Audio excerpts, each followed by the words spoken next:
Chot. Et là, la Chot. Chazak ou Baruch Rabotai et Besorot Tovot.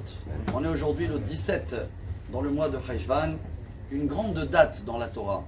Car si vous vous rappelez que quand on a vu dans la paracha de Noach, Vatimale Haaretz Hamas, et que les gens ils ont complètement abandonné Dieu et la terre était remplie de Hamas, donc Dieu il était obligé de envoyer le Maboul. Et à quel jour le Maboul il a démarré? Aujourd'hui, le 17 Tammuz, le 17 Cheshvan, pardon. Arubot Hashamayim Niftahu, tout a été ouvert, même d'en bas, tout l'eau elle est sortie. Et elle va étouffer tous ceux-là qui sont dans les tunnels et tout cela, je parle de tous ces rats là qui essaient de nous faire du mal. Mes chers amis, je crois qu'il y a une très très beau chose qu'on peut faire aujourd'hui. J'ai remarqué dans la Torah que 3 fois il y a le sujet de Amalek. Pourquoi on parle d'Amalek? Parce que les seuls dans la Torah qui sont prêts à suicider pour faire du mal, que c'est comparé à des abeilles. Elle dit la Torah, l'abeille, et c'est très bien que quand il pique, elle va mourir. Mais elle va le faire exprès. Les seuls qui sont cette descendance d'Amalek, d'où il vient ce Amalek? C'est la première fois, c'est dans la parashat Vaishlach. Dans 3 semaines, on va lire que le mariage de Esav avec la fille d'Ishmaël a donné Amalek. Le même Amalek, on va le retrouver dans quel paracha? Béchalach, dès qu'on est sorti d'Égypte. Et le même Amalek, on va le retrouver dans quel paracha? Après les Meraglim, Shelach Lecha.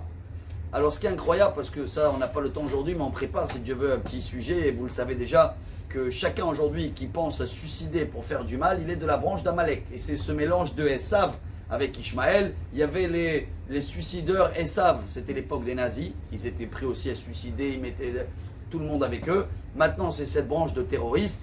Et regardez que dans la Torah, les 3 fois où il y a les sujets d'Amalek, ce sont des parachiotes qui s'appellent Vaishlach, Béchalach et Shelach.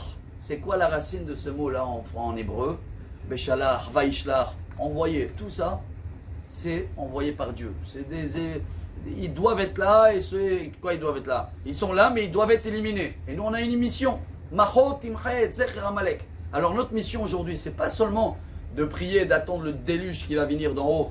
Ils appellent ça le déluge d'Al-Aqsa, ça va tomber sur eux, ça va les étouffer. Amen. Ça, Amen. Si Dieu veut, préparez-vous aujourd'hui. Bien sûr que c'est le côté d'en haut. Mais il y a nous aussi un devoir à faire en bas. C'est quoi Mahot imchet zecher Amalek? Chaque soldat qui combat, à chaque instant, il fait une mitzvah parce qu'il va détruire ces Amalek, ces abeilles-là. Mais nous aussi, Rabota, il disait le rabbi de Lubavitch, quand tu vois les informations toute la journée, tu n'aides pas les soldats. Hein.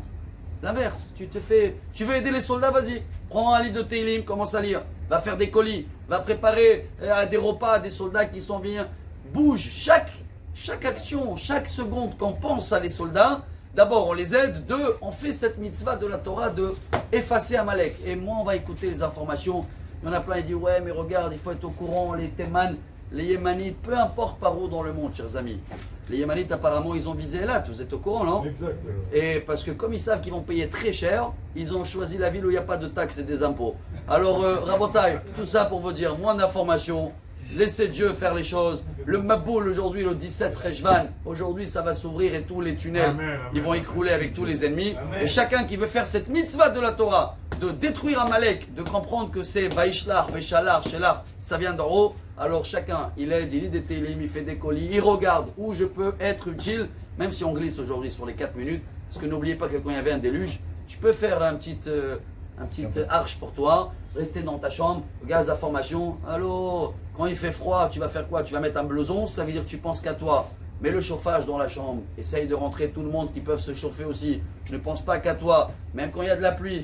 Tu ne peux pas aller avec un parapluie, allez moi je suis couvert, j'ai mon miklat. Et non, regarde, donne des parapluies à tout le monde. Voilà notre mission, Rabotai. Excellente journée. Besorot Tovot, beaucoup de miracles. Amar Rabbi Elazar, Amar Rabbi Hanina.